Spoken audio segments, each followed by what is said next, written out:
All right, let's kick off another big hour here. The Steve Gruber Show, and another big day as well. Who is in your foxhole today? Who's fighting for you? I am. Every single day. I'm in the Northern Compound today. Fighting for you from the foxhole of freedom every single day. And remember, this show can promote extended periods of American pride, optimism, and enthusiasm about the future. We're kicking off a live broadcast and Real America's Voice and MTN networks and a growing global audience. Wow. All right, here we go. Let's do it. What are the three big things? Number one, President Trump signed new legislation on Wednesday, cracking down hard on fentanyl trafficking and the damage being done to America. Number two, would your retirement be changing in the near future? Yes. If President Trump was able to open up 401ks and IRAs to more options, it could change everything. We will get over it. And number three, we're going to start with this, which is the bigger of the two scandals we're going to cover off the top today. All right. Another day, another cover-up. Jill Biden's chief of staff, known as her, quote, work husband, Anthony Bernal, pleading the fifth to any questions about Joe Biden's mental competency while serving as the president of the United States. That's right. It's not the first time. It's the third. Here he is leaving a deposition led by the House Oversight Committee, staying just as silent in front of the press as he was in front of the committee. Jake Tapper's Original Sins Expos listed Anthony Bernal as the leader of the loyalty police inside the White House, someone who fiercely protected the Bidens from any kind of scrutiny. And he's refusing to answer any questions about it, something that Representative Byron Donald says indicates just how deep the corruption is. Donald sat through the deposition, called it crazy. Listen to this. Have to be. This is corruption at the highest level. Because if you cannot answer a simple question about Joe Biden's capabilities, then that further demonstrates that he was not in charge of his administration. And if he was not in charge of his administration, then every order, every bill that was signed, every memorandum, as far as I'm concerned, are null and void. Null and void. I agree. Donalds went on to insist that every staffer from the Biden White House should appear for questioning at this point, including Dr. Jill Biden and Kamala Harris, too. Bernal is the second from within the White House to plead the fifth to everything. Joe Biden's doctor was the other, and now there's been a third. The big shocker here, he pleaded the fifth 14 times in 20 minutes. The House Oversight Committee released the tape. Here's Dr. Kevin O'Connor. Watch. Were you ever told to lie about the president's health? On the advice of counsel, I must respectfully decline to answer based upon the physician-patient privilege and in reliance on my right under the Fifth Amendment of the Constitution. I am not a lawyer. I must follow my lawyer's advice in this matter. I must respectfully decline to answer based on the physician-patient privilege and we get it. On my right under the Fifth Amendment of the Constitution. On my right under the Fifth Amendment of the Constitution. It went on over and over and over. On my right under the Fifth Amendment of the Constitution. On my right under the Fifth Amendment of the Constitution. On my right under the Fifth Amendment of the Constitution. I think you get the point here. Looks like the Oversight Committee is going to have to do things Donald's way to get any kind of information, bring them all in. Expose the corruption for what it is, witness by witness, one after another, because this might be the biggest scandal to come out of the Biden White House. While the Biden cover-up continues, President Trump is out front and center, answering the tough questions. They won't answer anything. He'll answer everything. May not always be the answers you like, but at least he's not pleading the fifth. He sat down for a lengthy interview with my good friend John Solomon yesterday, pledged his support for the FBI's conspiracy probe into the last 10 years of abuse and weaponization by our intelligence communities and federal law enforcement agencies.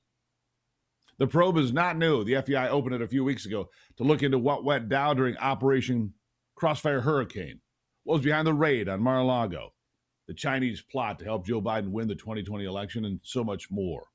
But what is new is Trump's idea that if a special prosecutor is appointed to the investigation, he or she could lump the Epstein scandal into the probe as well.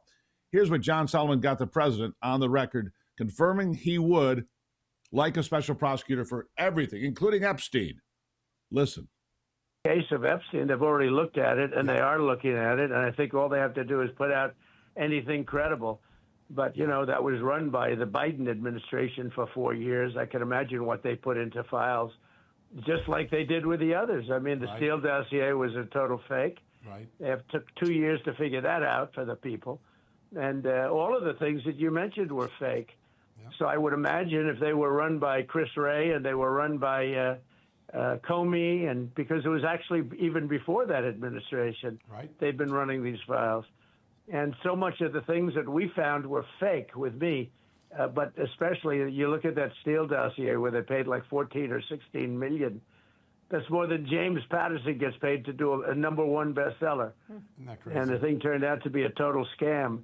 So frankly, I think I love that they're looking at all this stuff. If they are, I hope they are. Yeah.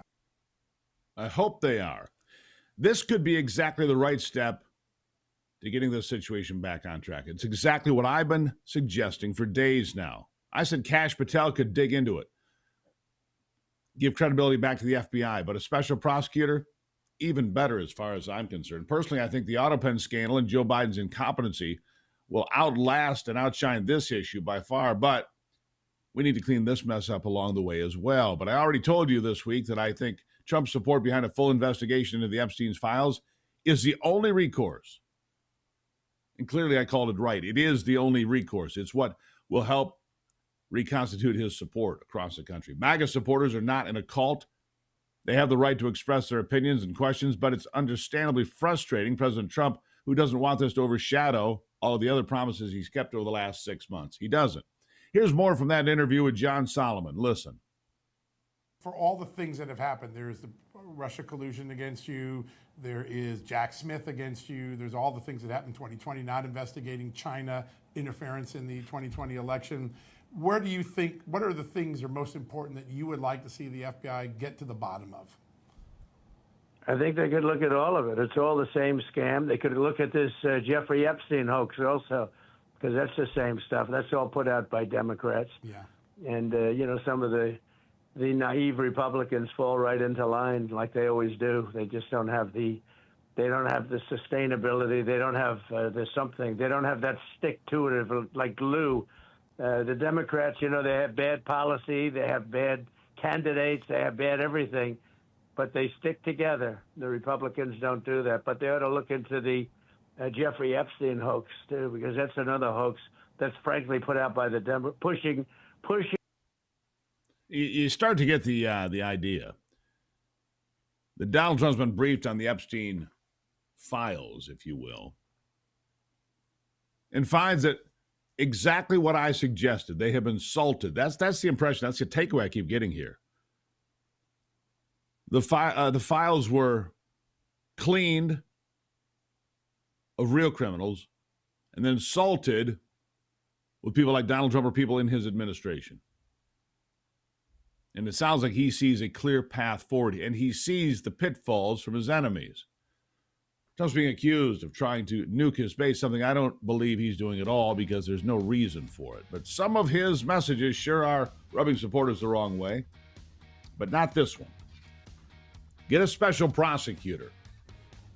Let these people do their jobs. Follow the facts wherever they may lead, and then put it out there for all to see. That's the right move. It's the one I suggested. Good job, Mr. President.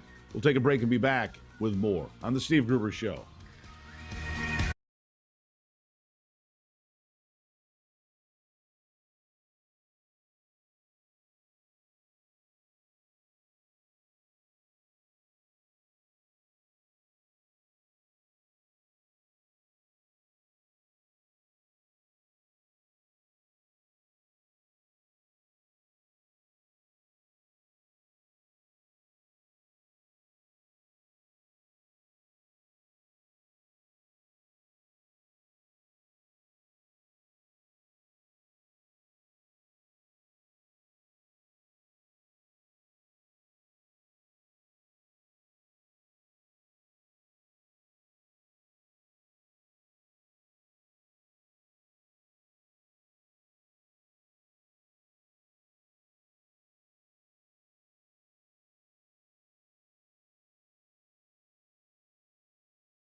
Continue the conversation. Now, look, the president is making it clear.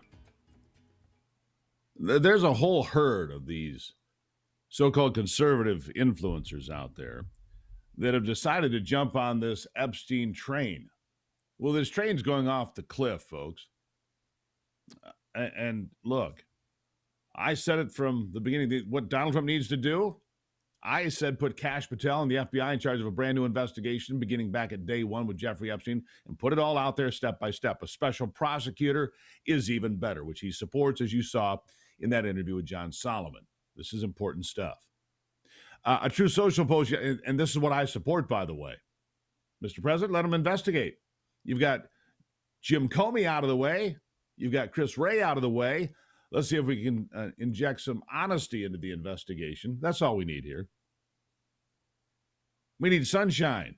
It's the best disinfectant. The president supports that, which means he has nothing to hide, from what I can tell, and that's what I believe. His True Social post yesterday went viral, in which he writes this, quote, "Their new scam is what we will forever call the Jeffrey Epstein hoax, and my past supporters have bought into this BS hook, line, and sinker. They haven't learned their lesson and probably never will, even after being conned by the lunatic left for 8 long years." He goes on later writing this, "Let these weaklings continue forward and do the Democrats' work. Don't even think about talking of our incredible and unprecedented success because I don't want their support anymore." That is a direct warning to all those former influencers who made their names by riding the Trump train. And now they're quickly jumping to the new scandal. Look, it's exactly what I thought. I called this quite some time ago. It's exactly what I thought. Real information was taken out, and then the documents, be as they are, whatever they are, were salted. That means garbage was put in and plowed into it. It's a minefield of garbage. Just like the Russia investigation, this is more of the same. It's pretty obvious from the beginning. How everybody else missed it, I don't know, but we had it right here. We had it right. The president made similar comments in front of the press yesterday during a sit-down with the president of Bahrain. Here's the issue. President Trump's presidential terms have always been about him being 2 steps ahead. And we can't know if that's the situation we're in right now, but it sure seems that way. I mean, we can hear some concerns, but he's right to continue reminding Americans about the 6 months under his belt that have been so successful, especially with midterms coming next year. Could it be that there really isn't a huge clear-cut bombshell buried against our wishes? Maybe there's not the evidence there. But what Alan Dershowitz says, and he was part of Jeffrey Epstein's legal team, here's what Dershowitz says, supporting my point of view. Listen. No client list. There never has been a client list. A client list suggests that Jeffrey Epstein made a list of people to whom he trafficked women. What there is a redacted FBI affidavit from accusers. There are several of them. From accusers that accuse Jeffrey, that accuse various people of having improper sex. And that has been redacted. The names of the people accused have been blacked out. Now, of course, because I was the lawyer and I did only investigations, I know who all these people are. I could figure out, based on everything that I saw, who Mr. X is, Mr. Y is, and Mr. Z. I can tell you right now, none of them are public figures who are currently in office. Some of them were previously in office. Some of them are dead. But they're... And so what he says there's no big public figure that's on the list or in these investigations. There's no Epstein list any more than there's a Diddy list. And what he just said, he just cleared Donald Trump right there. Trump's name is not anywhere to be found here. Did he fly on Epstein's jet? Yeah, a couple of times. So what? So did a lot of people. That doesn't make him guilty of sex crimes. But that's how the left would like to change the narrative and dirty this all up, as always. To the best of his knowledge, there's nothing out there that could be declassified by Attorney General Bondi and his administration either. Dershowitz continues to assert that even a list of the accused isn't a bona fide indictment. He was accused by a victim of Jeffrey Epstein back in the day before she admitted that she mistook Dershowitz for somebody else. He was cleared of any wrongdoing. To that point, releasing an unredacted list of the accused with no investigation of the claims would do more harm than good. That's a fact. People just thrive on it, go crazy in social media. It'd be like a feeding frenzy, like be piranhas in a puddle. I'm eager to see a special prosecutor named in this case. I hope we actually find some clarity on the subject and several of the other scandals from the past few years as well. Until then, keep sharing your voice and keep the faith, my friends. Donald Trump, he's been here before. You've been here before with him. When he says it's a hoax and a mess, what turned out to be true? Everything he said. Every time. Why would this be any different? It's not. Are you frustrated by the gridlock in Washington? A lot of us are. Do you wonder why Congress can't get anything done? Well, there's a way to understand how we got here, what can be done about it. Hillsdale College, another great course. Congress, how it worked, why it doesn't. It's among the 40 free courses available at Hillsdale College about the foundings of this nation, how Christianity was part of the origination of this country. There's things about C.S. Lewis, the Declaration of Independence, our greatest leaders. You can explore key moments of American history, the role of partisanship, how it all works, how our culture has been shaped and reshaped for better and for worse along the way. The best part, all of these courses are free, and they are first class. There's no tuition, there's no strings attached, and it's free. If you're sick of your Netflix subscription, get rid of it, because each one of these 40 courses has multiple chapters. They'll have 6, 7, 8 different sections. They're awesome. Ivy and I watch these pretty regularly. You should too. Join thousands of us who have taken the course to become informed, empowered citizens. Enroll today. GruberForHillsdale.com. It's free. I can't do better than that. GruberForHillsdale.com. Start watching right now. GruberForHillsdale.com.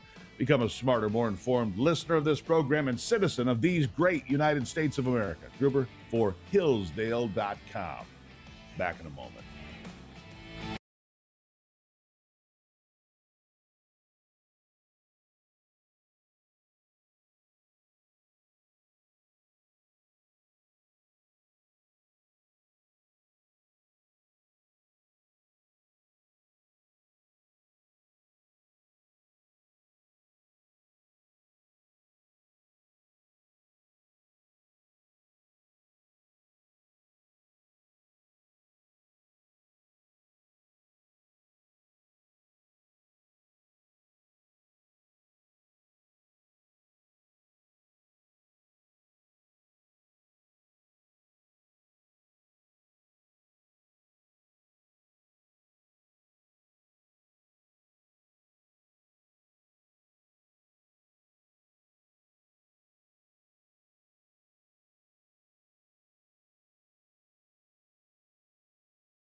Well, this part of the program proudly sponsored by PuroClean's Veterans Initiative, PuroVet, where veterans find purpose in property restoration and owning their own business, entrepreneurship.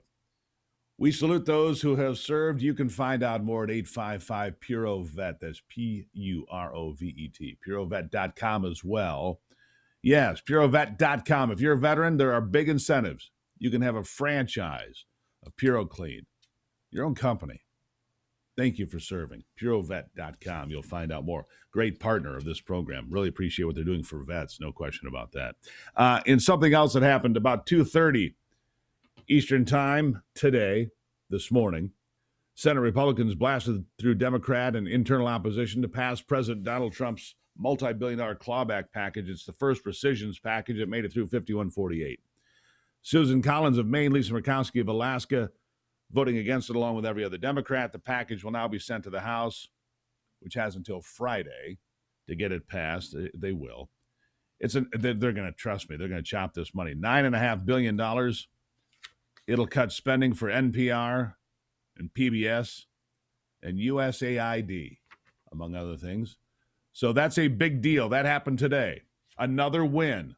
So stop being distracted by Epstein and that nonsense and pay attention to what's really happening. The border last month, the fewest number of crossings ever recorded, about 25,000. That's less than 1,000 people a day coming to the border.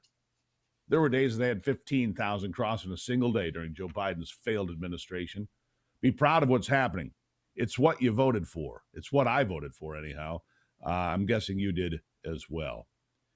Take care of your good health at the Wellness Company. We believe your health is your greatest asset. From natural supplements to comprehensive medical consultations, we offer doctor-developed solutions designed to support your health, immune system, and overall well-being. The daily essentials and immune support formulas give your body the nutrients it needs to thrive. If you're ready to take charge of your health journey, well, then join the membership program for access 24/7 virtual care, experts, exclusive discounts on supplements, and personalized health plans just for you. Just visit twc.health/Gruber. twc.health/Gruber. That's the Wellness Company. twc.health/Gruber. Man, I need you healthy. I mean, if we're going to share a foxhole together and fight for this thing called America, you need to be in good shape. I'll be right back.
All right, I want to dig a little bit deeper into this rescissions package that passed, I think, about 2:30 a.m. this morning.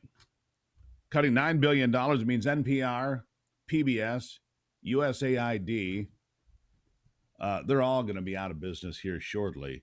And based on everything we know about, well, NPR and PBS won't be out of business. They're going to lose about 10% of their funding, which means their telethons will be a bit longer, and Bill and Melinda Gates will have to pay a little bit more. That's all it means. They're not going anywhere, all right? Joining me now is John Pence, former senior advisor to the Trump-Pence presidential campaign and chairman of Frontline Government Relations.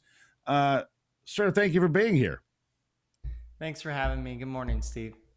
Good morning, John. Let's start, just weigh in a little bit, your quick thoughts on this rescissions. It's the first one. It's about $9.5 billion. It's an important step forward toward fiscal responsibility, I believe. Your thoughts? Right.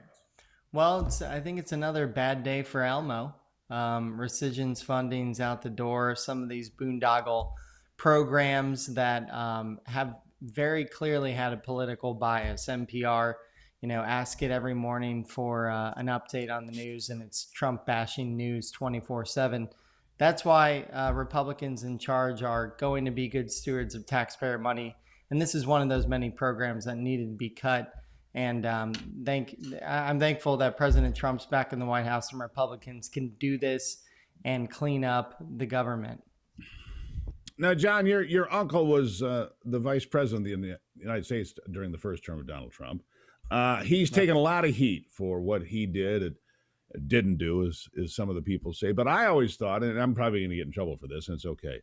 During his time as vice president, whenever asked, he always supported Donald Trump. He supported the president right across the board. He was a good soldier until you get to January the 6th. We'll set that aside for today. But the point of the matter is, here's something that even the Trump people would support, Pence people would support, all the people across the board would support that are fiscally sane, and that is reducing spending. And then I want to ask you about the tariffs, because we keep being told by the left that these tariffs are going to drive the price of everything up, but we just saw the inflation numbers. They're about the same again.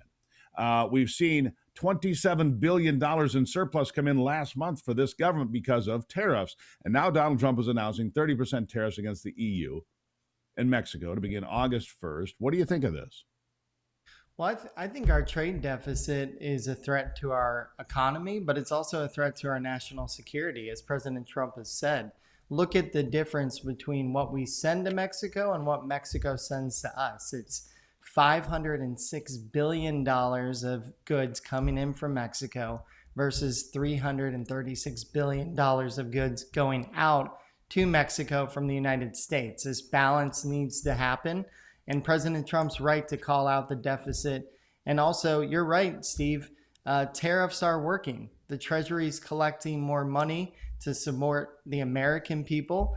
And unless these countries want to make a deal, rebalance the past imbalances of what American trade has seen in the past, President Trump will continue course here until there's fairness and free, fair, and reciprocal trade, frankly. Yeah, and I want to mention that just yesterday, this has gotten almost no attention. Donald Trump signed the Halt Fentanyl Act yesterday that'll permanently classify fentanyl as a Schedule I drug, meaning being in possession of it, selling it, anything like that, are serious felonies, time in prison, right? So We're trying to stem the flow of this chemical that killed basically 100,000 people or more in this country year after year for the last several years. Once again, Donald Trump scoring a big victory, but it gets no attention. It should get a lot more attention, this Halt Fentanyl Act, shouldn't it?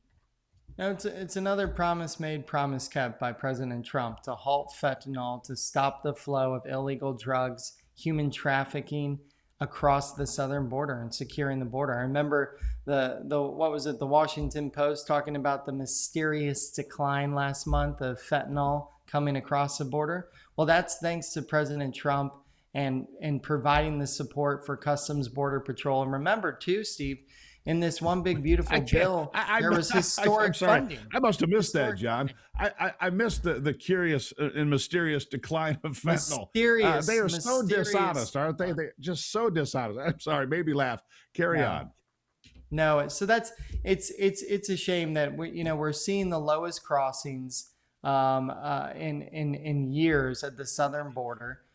Down to 15,000 a month, less than about 1,000 a day. There's still work to be done. But remember, under Biden, we had about 15,000 a day at times because it's open borders policies for Democrats. The Democrats do not want us to remember what their policies do.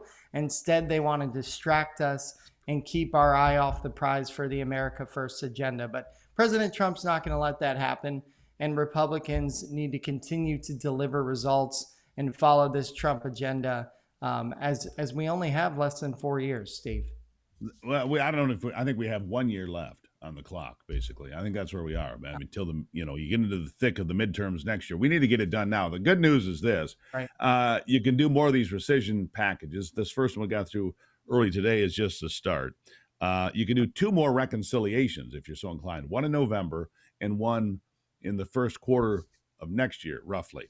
So this is all important. But I want to go back to the tariffs again. Back in 2019, Trump issued hard tariffs against Mexico, and they immediately deployed thousands of troops to its southern border. It was temporary because then China helped Joe Biden get elected, and that's the way the evidence looks to me now, is that China weighed in with mail-in ballots. That's pretty clear, and the FBI looked the other way again. But when Mexico gets pushed with tariffs, they respond. This is a tool to get things done that the American people demand, isn't it? Absolutely. And that's why the president should continue to have this tool. I think the looming threat of Trump tariffs is a good thing for America's economic security.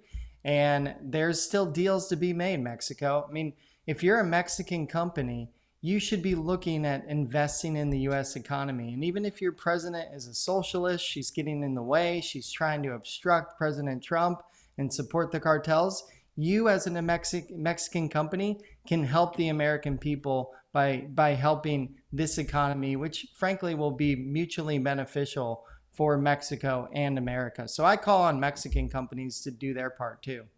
Yeah, it's about American lives, not globalism. And President Trump consistently puts these American lives before everybody else. In fact, he had those family members right after he signed that yesterday, the HALT Act. He went over and huddled with a whole bunch of these families that have lost loved ones to fentanyl. And I have a couple of friends now, sadly, that have lost kids to fentanyl. Good kids. These are not bad kids. They're good kids going to college who played around one time too many. It's poison something. It's an extremely dangerous drug that is also permeating into all kinds of things in our communities. And so true. That's exactly why President Trump stopping fentanyl being the number one priority, the American people's safety. And, if that means a little bit higher cost to keep us safe and reindustrializing America, I think the American people will support President Trump in that initiative. And American families not losing their loved ones. John Pence, thank you for being here. Really appreciate it. Thank you. Have a good one. All right. You too. All right. We're going to take a break now. When I come back, we're going to talk about smash mouth politics. How about smash mouth in real life? What do I mean by that? Well, you'll have to come back to find out, won't you? It's the Steve Gruber Show.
Life is a contact sport, that's for sure. Life is full of contact. Sometimes you get smashed in the mouth before you realize what's going on. You go out, you do whatever it might be. Football, basketball, baseball, anything, when it comes to sports, is full contact these days, it seems. And that's why my next guest has been so popular here on the program, because he invented something that'll keep you from getting your bell rung, keep you from getting a concussion. Never been more important than it is today, now that we know that those concussions can be life-altering, even if you don't think so. You get a couple of concussions when you're 16, 17, 18 years old, or you're in college, or you're even older, man, it can really hurt you. Dr. Michael Hutchinson invented the NeuroGuard Plus. He's a dentist in Traverse City, Michigan. He joins me now because using this mouthguard, doctor, reduces the chance of concussion by over 99% of the time. I mean, it's not quite zero, but it's close. Nice to see you again, doctor. Yeah, good to be back. And the good news is you don't have to take the doctor's word for it, or mine even, because Michigan State University and Wayne State University in Detroit have tested this mouthguard. They certified the results. NeuroGuard Plus reduces concussions by 99%. How did you come to create this? And it's a mouthguard that's different. It sits on your jaw, not on your upper teeth. It sits on your mandible. And it dissipates that energy. When you get hit playing football, you get hit playing girls basketball, or you get hit doing whatever you're doing, lacrosse, soccer, doesn't matter. It'll not only protect your teeth, it'll keep you from getting your bell rung. And people used to laugh about getting your bell rung, but it's no laughing matter, is it? No, keeps your head in the game. Yeah, absolutely. Tell us about it. Well, it turns out that most of us, it doesn't affect us too much in our life, but our bite isn't really physiologically correct. And so this causes disruption, and it causes disruption in your nerve information to your muscles, but also it makes your joint contact each other and translate those G-forces up to your brain. We've got a guy in Australia that is a world-renowned concussion researcher, and he is partnering with us in a study for soccer and the ramifications of the force to the head when a soccer player does a header. And this is interesting, and he's very excited about it because they have a lot of concussions down there in Australia in all their sports. And so he's another research study that's going to come out, and NeuroGuard Plus always passes the test because it's a normal body physiologic mechanism. One thing that you pointed out that concussions and CTE is now being shown that it's the minor head injuries that just build up to create this CTE problem. It's not always just one major concussion. Yeah, and here's the thing. There are concussion protocols now, right, that are implemented at high school and college and so forth. And yeah, they help. But it would, it's a lot more helpful? Never having a concussion. That'd be a lot more helpful. You don't have to have any protocol if you don't ever get one, right? Isn't that the best way to go? Yeah, the protocols are for after one event and what you should do. There's a lot of good things about that, but also there's new products coming out. I talked to a group that has a drink that you drink right after a concussion, and it cuts down the inflammation and helps the brain heal up much quicker. And the ramifications of that, of a concussion, are lessened because of that. So that's a new thing, but you're right. The best way to not hurt your brain is to not have a concussion. Yeah, exactly right. So give the folks an idea. If you get a NeuroGuard Plus, because here's the thing. Saturday morning, I was thinking about you just yesterday because Saturday morning I saw the schedule pop up on my phone. My son's going to a University of Michigan sponsored football camp. First thing Saturday morning. What do I think about? Getting his bell rung. What does he wear for the last 3 seasons? NeuroGuard Plus. See, so here's the thing, guys. It's not like I'm just having the doctor on saying, oh, the doctor says this and that. No, our family uses the product. How many concussions has my boy had? 0. Now, I can't guarantee that for you, but when the the folks, the experts at Michigan State and Wayne State say, look, this works. It works. It also makes you run faster and lift more weight because it opens up turns your throat into ram air like you see on the hood of a car. Does that make sense? I mean, just get more oxygen in. You can go faster. You can be stronger. It really is cool what you designed, right? Absolutely. And the long-term current concussion rate is 20%. So if you play your sport for 5 years, you're going to get a concussion. That's why so many families have been touched by concussions. But I'm happy and grateful that we met a long time ago, and your son has been protected. And every family, every athlete needs this new technology. This is not something that you can, maybe look at. It's vital. We have something that can mitigate and reduce concussions, like you said, down to 0.2%. There's no reason that every athlete shouldn't be using this technology. Absolutely true. You can find out more NeuroGuardPlus.com, NeuroGuardPlus.com. Use the promo code Gruber. You'll save some money too, because I believe in it. It's a great product. They've launched exciting new NeuroGuard Plus products to support the brain health and performance. They've got that. New partnerships teaming up with top health performance organizations to expand the reach and impact. All these things are going on. And like I said, football season's almost here. So if you have a child, a grandchild, a kid down the street that you just like, and you want to be okay, NeuroGuardPlus.com. It's a small investment to protect their brains. Doctor, real quick, the last word. Keep your head in the game. Come on, this is new technology. We don't go to the wall and pick up our phone anymore. We use our cell phone. It's the same thing.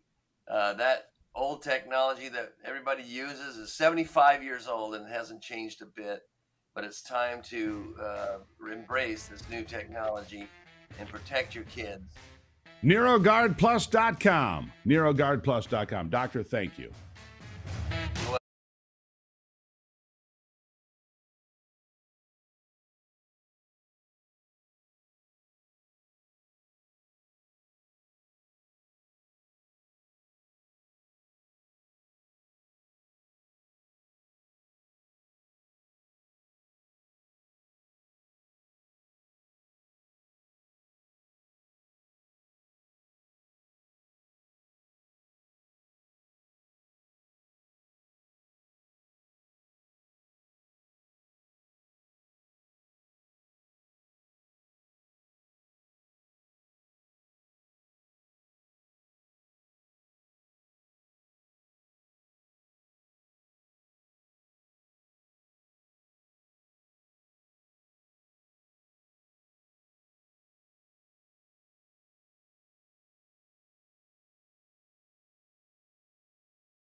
Let me ask you something. This just crossed the wire, so I want to ask you this: Would you let any 16-year-old make a major decision in your household? Any major decision, renovating the house, buying a new car, anything major? No, of course you wouldn't. And I ask that because here is the disintegration of Western civilization. The UK, following the leftist playbook, moving to allow 16-year-olds to vote. 16 and 17-year-olds to vote before the next election. This is Keir Starmer's UK. Letting children that are controlled by social media and TikTok videos, let them make decisions for your nation. I'm sorry, that is the dumbest thing I've read today. Seriously, is there one major item you can think of that you would let a 16-year-old decide in your household? The answer for me is no, absolutely not. And I certainly wouldn't let them vote. But I guarantee you this, it was impetus for the leftist to continue pushing, which they've been doing for years, by the way, pushing for 16-year-olds to vote here in the United States. They want it because they can control children easier. They can control messaging to TikTok, and YouTube, and Instagram, and they get these 18-year-old influencers that don't know anything about anything to weigh in and say, hey, you need to support these people. Really? It's insanity defined is what it is. It's insanity defined to allow 16-year-olds to vote. Meanwhile, in California, an initiative has been started. It'll take about 1 million signatures. Voter ID will be on the ballot next time in California. Super important. Super important. Oh, and one more shout out for my friends at Well Connect Geothermal. If you live in the northern United States, if you have a well in your yard and you've been thinking about checking it out, check it out. You can save maybe up to 90% on your utilities with a hybrid geothermal system. It's patented and made in America. It's remarkable. WellConnectGeo.com. Go look at it. Make sure you tell them I sent you on over. WellConnectGeo.com. Tell them Gruber sent you. All right, we got a lot more to cover. We'll be back. Who do you want in your foxhole? It's the Steve Gruber Show.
Here we go, lighting the fuse on another brand new hour of the Steve Gruber Show. Who do you want in your foxhole today? Who are you going to fight with? Who are you going to go shoulder to shoulder with? Who are you going to look for freedom with and find truth? That's what we do here. It is a relentless pursuit of truth here every single day. Every day. Live in all 50 states and around the world. It's a dirty job, and I'm happy to do it for you because nobody else is going to do it, are they? Again, who do you want in your foxhole? 3 big things you need to know this hour. Number 1. President Trump appears to be moving to remove Jerome Powell from his post as the chair of the Federal Reserve as he pushes for lower interest rates to help the economy and ordinary folks like you. Number 2, is there a special prosecutor coming in to investigate the Jeffrey Epstein case? That's what they're saying. That's what John Solomon got the president to say just last night. We'll talk about that in number 3. We've got a lot to cover here. In fact, here's the headlines already today. The rescissions cuts package, more than $9.5 million being cut from the federal expenditures, happened about 2:30 this morning. It passed with the help of J.D. Vance, 51-48. The Halt Fentanyl Act was signed, which means fentanyl will always be a class 1 narcotic now, meaning if you get caught with it, it's a big felony. You'll go to prison for a long time. No more playing around with fentanyl. And they're reporting at the Washington Post the mysterious drop in fentanyl deaths. No mystery here. It is the fact that it's being taken out of circulation. And, of course, there's Biden's silence, his team all pleading the fifth again. All pleading the fifth again. So we're going to start with this rescission package, $9.5 billion, give or take. It'll take money away from NPR, PBS, USAID, among other things. And NPR continues to say there's no proof of bias in their newsroom. Well, Senator John Kennedy begs to differ. In fact, he had so many that I can only just go with a few here. I mean, he had 20 minutes of these items, right? 20 minutes of how white people are white supremacists and rural America's ass backwards and everything else. But here's a sample of what he was finding. Anti-trans legislation is impacting mental health in the Gulf South. No bias there. Biography examines how systemic racism shaped the troubled life of George Floyd. Nobody has to take responsibility. It's systemic racism. Here's another that came from WRKF. Christian nationalism support is strongest in rural conservative states. Another, Dr. Rachel Levine, focused on her job at HHS. Still, anti-trans politics followed her. Here's another one by WRKF. Another example of opinion journalism paid for with your taxpayer dollars. These far-right media figures are getting center stage under Trump. Yeah. Far-right people. Of course, they call me a far-right individual. Am I? Why? Because I believe in hard work, accountability, telling the truth. I believe in God. I believe that America is the best country in the history of countries. That makes me a far-right radical, right? That's what they say. Anyhow, these things go on and on and on. So PBS and NPR are going to lose about 10% of their funding. Don't think that they're going away. They're not. Their telethons will be a bit longer, and Bill and Melinda Gates and these other charitable foundations will have to give a bit more. That's all this comes down to. They're going to have to dig deeper into their pockets to pay for this propaganda. And look, I like PBS. I like Nova. There's some shows on there that I think are worthwhile. There's some music shows on there that are just absolutely spectacular. But the point is, go compete in the open market like I do. I don't get money from... I don't need money from the government. I need support from you and the partners we have here. I do it the American way, the old-fashioned way. I roll up my sleeves and I work hard, all right? All right, so back now to the Halt Fentanyl Act. This is a big deal. And Donald Trump had all sorts of families in there with him that had lost loved ones, whose children and grandchildren have died from fentanyl overdoses.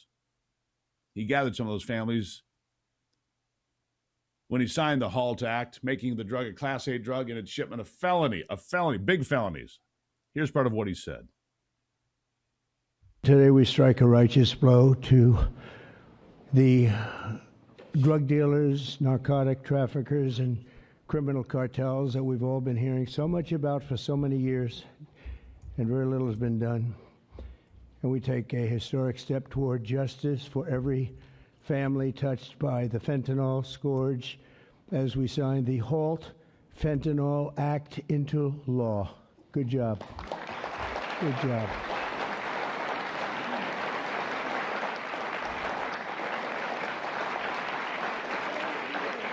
And there you have it. Surrounded by families, as he should be.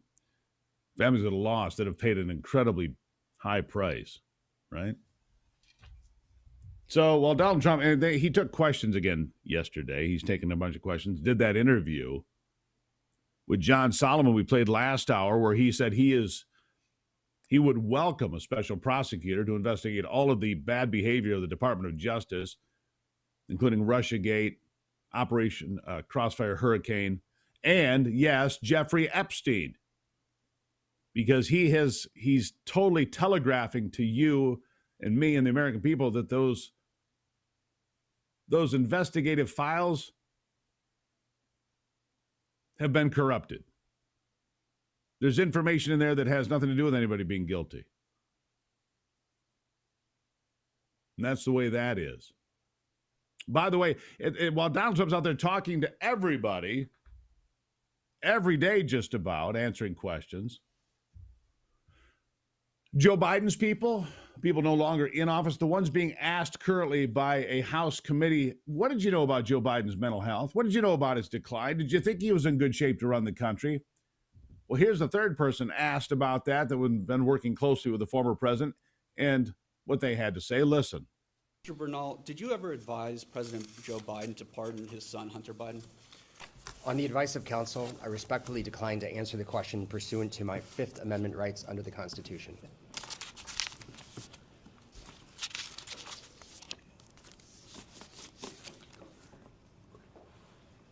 Thank you. We're going to go off the record real quick. Okay, we'll go back on the record. Mr. Bernal, was President Joe Biden fit to exercise the duties of the president? On the advice of counsel, I respectfully decline to answer the question pursuant to my Fifth Amendment rights under the Constitution. Let the record reflect that Mr. Bernal has invoked the Fifth Amendment right against self-incrimination. And on, Mr. Bernal, and on, please be very and clear. on, and on. Are you declining to answer Done the with question that. put to you solely on the ground that you believe? And he says the same thing over and over again. He doesn't change the script. Of course, they knew that Joe Biden wasn't capable of running a bath. They knew damn well he couldn't run the country. Clearly. We all knew it. We talked about in this program. Well, we just learned that Joe Biden, we said it before the election of 2020 that was greatly influenced by the Chinese and mass mail-in ballots, just like I always said. Wasn't about the computers and the voting machines. It was about mass mail-in ballots and fraud. I'll be back. Are you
All right, we're back into it now, and glad to have you on board, of course, for the conversation as we continue to peel back the curtain on all the big stories every day here, and having you involved with it as we always do.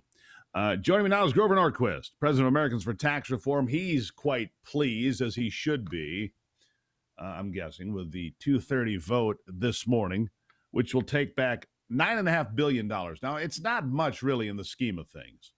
You know, we've got a lot bigger spending problem than that, but it's a good start. Grover, welcome to the program. Still working on connecting with Grover. Oh, we're still working on Grover. All right. He's here to talk about of course, the rescission package we've been talking about from NPR and PBS. A little technical issue, slow down this morning. But Grover, of course, one of those cheerleaders that is always trying to get responsible federal spending in place. You'll just let me know when he's there, okay, Nathan? And he's working on a little technical issue there. But $9.5 billion means that USAID funding has been cut back dramatically. NPR and PBS funding cut back dramatically. And for those on the left, they're saying, oh my God, it's going to be the end of everything. NPR and PBS are not going anywhere. They're not. They have huge supporters with deep pockets. And I'm all for it. Oh, Bill and Melinda Gates put a lot more money into PBS and NPR because that means that's less money they can give to Democrats. Steve, we have Mr. Norquist now.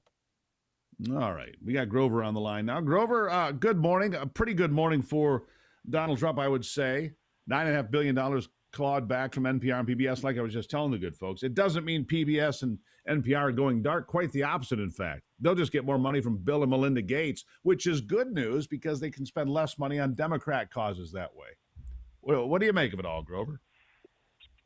Well, I think it's very important, not because PBS is left-wing and annoying, but because the idea of a government-funded, government-supported Pravda in the United States is really offensive. It's like setting up a state church. I mean, you don't. It's not that we don't like radio shows or TV shows or churches. They shouldn't be run by the government. And to argue, oh, but it's an arm's length thing. The government appoints this person who appoints that person. They have a committee. Yeah, that's the government running it. And they have made no effort to be a serious independent news journal. They basically tell you the government's doing everything fine and quit whining. And we don't need to be paying for these things. We have taxes are too high. They need to come down. We can't play games with this sort of thing. And that almost, we had two Republicans,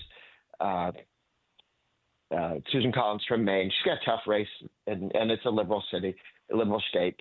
Murkowski from Alaska. There's no excuse for her vote. She is not voting her constituents, but only two, and that's enough to have it pass. I was in fairness on that point. OMB. I think you're right. I'm going to get back to OMB here in a second, but I think you're right. But Susan Collins probably did vote her constituents the way she voted, right? And Susan did. Yeah, Susan did. Yeah. Absolutely. Which is why she'll get reelected again. She's not voting. No, gosh, no. Yeah, she represents that state. She's a fiscal conservative, but sometimes liberal on some social stuff. That's exactly right. All right. Office of Management Budget and OMB, you were saying what? Yeah. They explained to me that this $9 billion rescission was the first of a series, and they expected as much as $100 billion. Not all in rescissions. There are 3 or 4 different ways to do this. I'm sufficiently confused. There's deferrals, there's pocket rescissions, and impoundment. And they each haven't been used a great deal. So we're in a little – the law is clear. I mean, the laws were written, but we haven't done it 20 times. And it's very impressive that this is a new tool to begin to correct mistakes. You pass something in one of those huge bills, and then you find out what's really in it. Congress should be able to step back and say, these 3 things that were in a bill with 700 things, we're taking those out. That makes a lot of sense. I saw the New York Times article today saying Congress is ceding its power. And then they proceed to explain how the Senate and the House just voted to do this. I'm going, when you guys get a hold of a storyline, you don't let go. Yeah, they don't let go. It's remarkable. The distraction, of course, right now, speaking of they don't let go, is this whole Jeffrey Epstein thing. I heard President Trump last night in an interview with John Solomon say he welcomes a special prosecutor in the Epstein case. That's what he should walk out right now and say. He should walk right out and say, look, we want a special prosecutor on this. We want to know what the facts are. Start from day one. Show the people the facts as you collect them. That way, we just neutralize that, whatever that is, because the Democrats are now screaming for transparency because I believe they've salted those records, which means they put in garbage and nonsense and distracting information that has nothing to do with criminality or anything that was done wrong. It's just a chance to trash Trump. That's what they're working for, always. And we need to work forward with the fiscal responsibility and everything else, right? Yes, it does seem the D's think, oh, this is something other than our wasting money we can talk about. And we shouldn't let them have anything else to talk about while we fix the overspending and overtaxing challenge. But one piece of cheerful news is there will be 2 more reconciliation packages. So how do we chip back at the big government? Some of it's rescission packages. Here's some money we said we were going to spend. We've changed our mind. We're not going to spend it anymore. And that's, I'm told, about $100 billion this year is what they're looking, what their target is for that. So this is 1/10 of what they're looking to do. And they didn't pick the easy 10th. I'm sorry, going up against a government-run television radio show is not the easiest target in the world to defund. I don't get government money here, Grover. In fact, I don't want. I got to leave it there. I think the big bird's going to be just fine, and Bill and Melinda Gates can pay for his coup. All right, that's the way that is. Grover Norquist, appreciate you being here, my friend. All right, we'll take a break. I'll be right back. It's the Steve Gruber Show.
All right. I've been watching some of these things. The president, of course, big on crypto.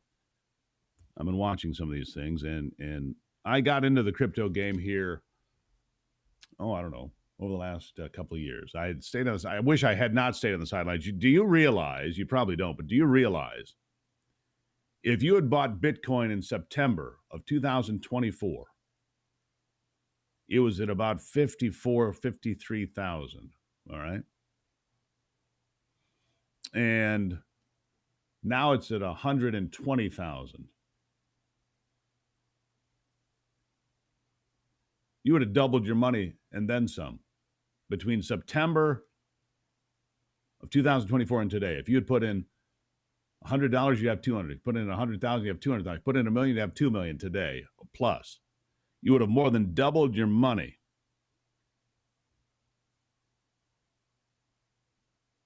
Pretty remarkable. You know, the elites continue to get rich off crypto. XRP, by the way, is at 320 today. I bought XRP a while back. I paid $1.10. It's at 330, excuse me. So it's tripled. I didn't buy much, but I dabble a little bit. I'm like a lot of people. I want to make sure that I understand it. And I still don't completely understand it, but I've seen too many people that I know that I trust that are doing really well. So if you watch the elites get rich off crypto, why shouldn't hardworking American patriots like you?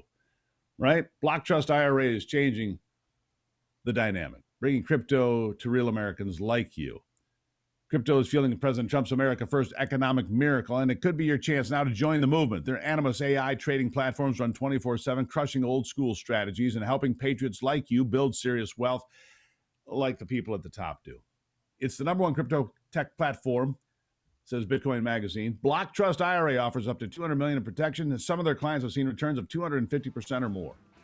Whether you're a teacher, trucker, retiree, or small business owner, this is your time. Get up to $2,500 in bonus crypto when you sign up. Go to SteveGruberCrypto.com, SteveGruberCrypto.com, and find out more. Again, you'd had a 200% return all by yourself if you'd bought Bitcoin in September last year.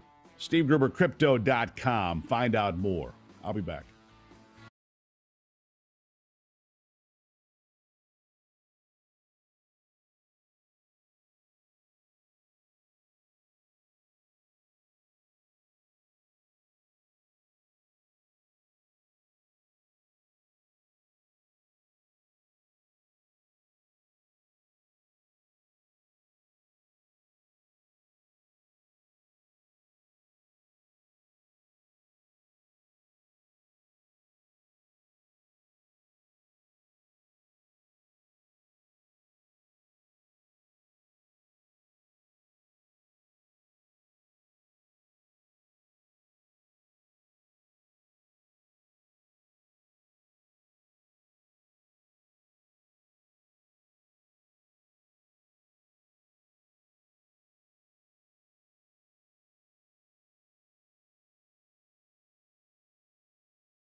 All right, back to it now. My next guest served as the United States Senator from the state of Georgia, and now she is the administrator of the U.S. Small Business Administration. A lot of encouraging things out there when you look at business because you see the inflation rates are remaining low. The tariffs are helping a lot of small businesses despite the chaos you hear from the left. The truth of the matter is people I talk to are doing pretty well, and some are doing better. She's going to be in Detroit, Michigan, is Kelly Loeffler. She's making a visit there as the administrator. Kelly, welcome to the program. Thank you, Steve. Great to be with y'all this morning. Good to have you back. All right, so just give me your overall 30,000-foot take on the economy, on small business, on the steps being made by this administration, including the cuts that were put through this morning and the rescissions package, $9.5 billion of wasteful spending taken out. Looks like they're keeping their eye on the ball pretty well. What are your thoughts? You guys are all doing this. Well, I'm incredibly excited about the first 6 months of the Trump administration, the success that President Trump has had in terms of what we just achieved. I mean, you mentioned a $9 billion rescission cut. That's the first of hopefully many cuts and massive wasteful government spending. But the One Big Beautiful Bill is really a landmark achievement for the American people. I mean, it's small businesses, it's pro-worker.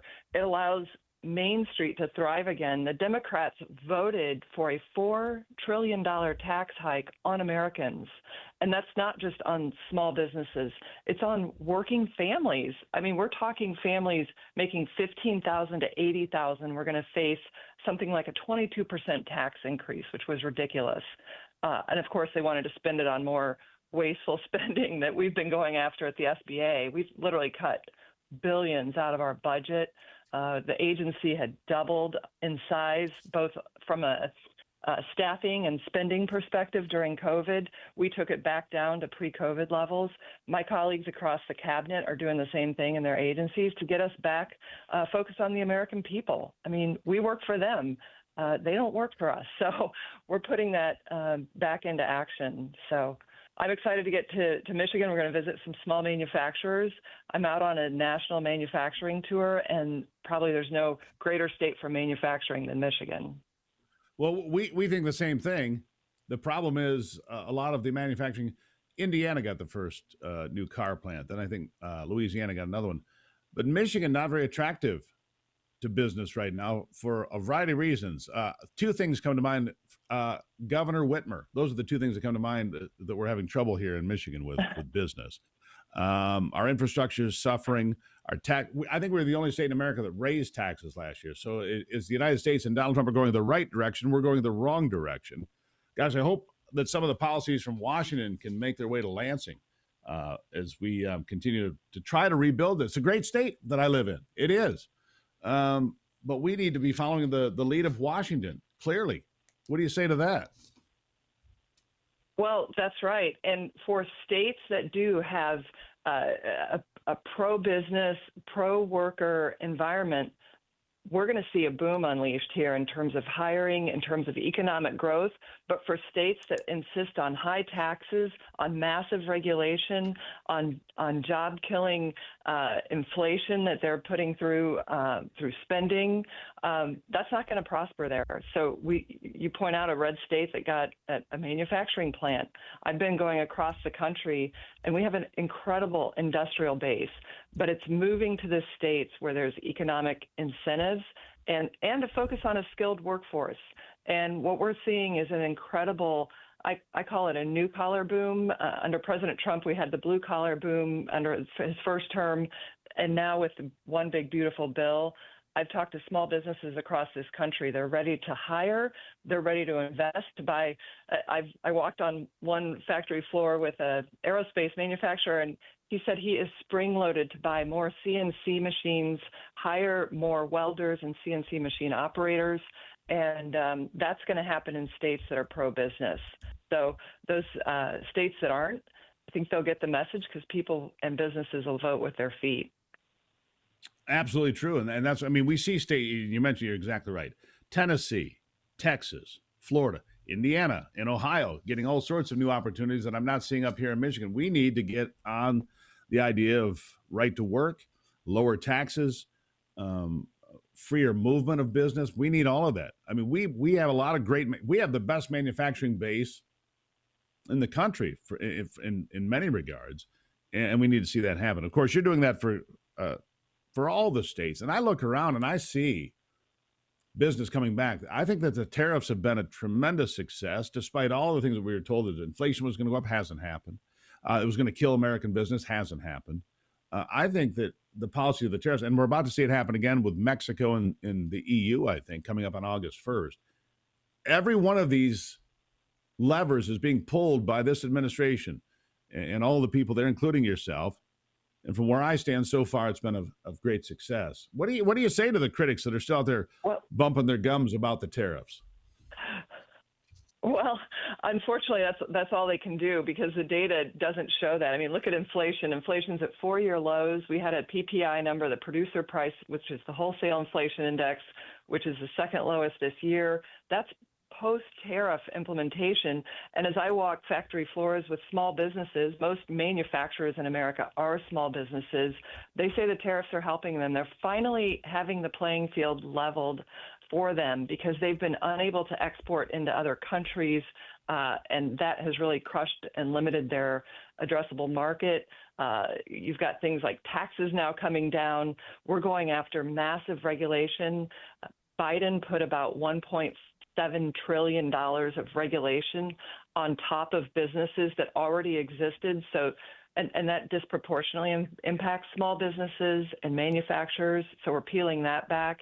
So you have this virtuous cycle of lower inflation, a level trade playing field, taxes going down, regulation going down. That's why jobs are going up, inflation's going down. Now we just need interest rates to go down, and we'll have a really healthy economic environment so that more people can come into our economy. The One Big Beautiful Bill encourages work. It says if you're able-bodied, come on back to the workforce. There's great jobs out here. I'm seeing it across the country. And then for seniors, no tax on Social Security. That affects about 88% of seniors. And then tax on tip and overtime encourages people to work more. So that's what's exciting about this economy. And there are caps on that, and that's okay. There's caps at 25 and 12.5 on those things. Real quickly, I've got less than a minute, but I'd like to ask about this. Because of the changes in legislation, are there still incentives out there for minority-owned businesses or women-owned businesses or different things? Because I know the SBA has offered some different things, and there might be some adjustments there. But I want to know if it's a woman-owned business or minority-owned business, are there still opportunities there, some special incentives? Real quick, about 40 seconds. Sure. So we want to make sure that anyone that qualifies for an SBA loan can get it through their local lender. That comes with the government guarantee. The One Big Beautiful Bill included the expansion of opportunity zones to focus on areas that were underserved, rural and distressed communities. But what we want to do is make sure that anyone that qualifies for a loan can get it. And that's our commitment. We eliminated our DEI programs and got back to focusing on just leveling the playing field for small business. Good to know. Kelly Loeffler, U.S. Small Business Administrator. Glad to have you. And enjoy your time in Detroit. Really appreciate you being here.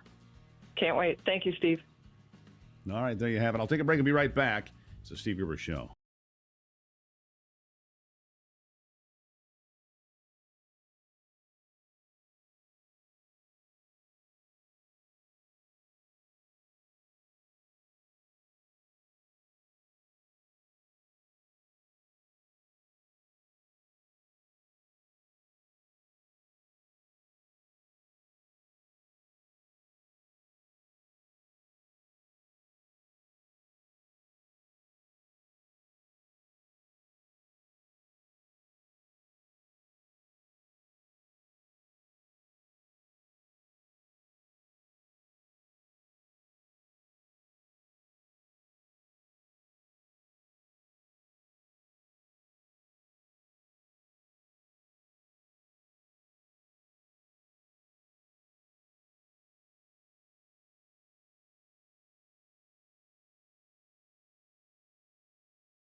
All right.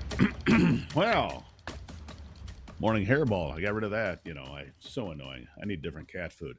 Glad to have you back on the program as we continue on. Look, I really appreciate Kelly Loeffler, the Small Business Administration Administrator. There are opportunities everywhere you look, right? Opportunities everywhere you look.